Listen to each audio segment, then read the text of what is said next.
passons à l'efficacité énergétique. Et on a deux délibérations. La première concerne le rapport de gestion sur les opérations de la SPL OSE dont nous sommes membres. Monsieur Le Boguillot. Oui, bonsoir, merci. Alors, ce que je vous propose sur donc ces deux délibérations qui sont indépendantes, mais sur la première, c'est une délibération que l'on prend chaque année. Donc, je vais aller relativement vite. Elle est très standard.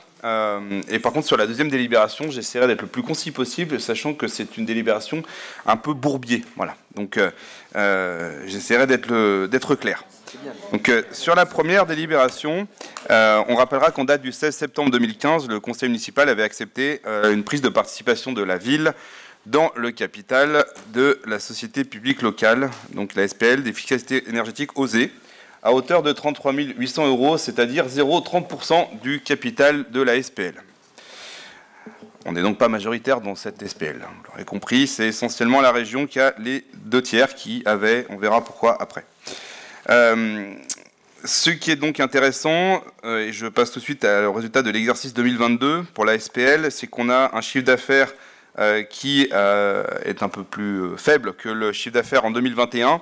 Diminution due à un changement de prestation, on va appeler ça comme ça, de mission plutôt, de la SPL qui travaillait avant en tiers financement et qui passe maintenant sur de la maîtrise d'ouvrage. Donc, maîtrise d'ouvrage qui ne sont pas comptabilisés dans le chiffre d'affaires.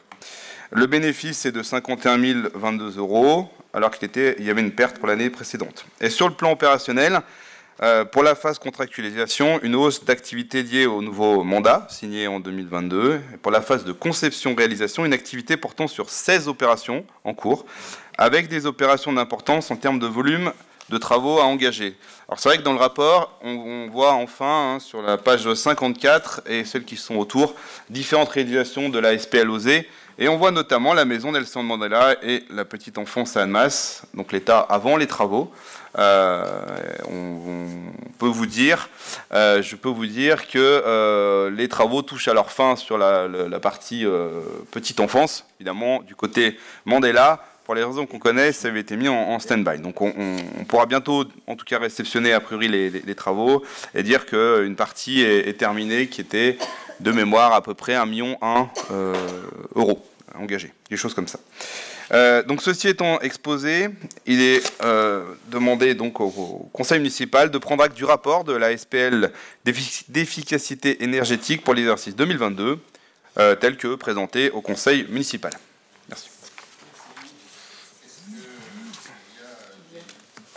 Est-ce qu'il y a des débats ou des questions sur ce point? Pas de débat ni de questions, donc on peut noter qu'après débat n'appelant pas de commentaires particuliers, le conseil municipal prend acte du rapport de la SPL OSE.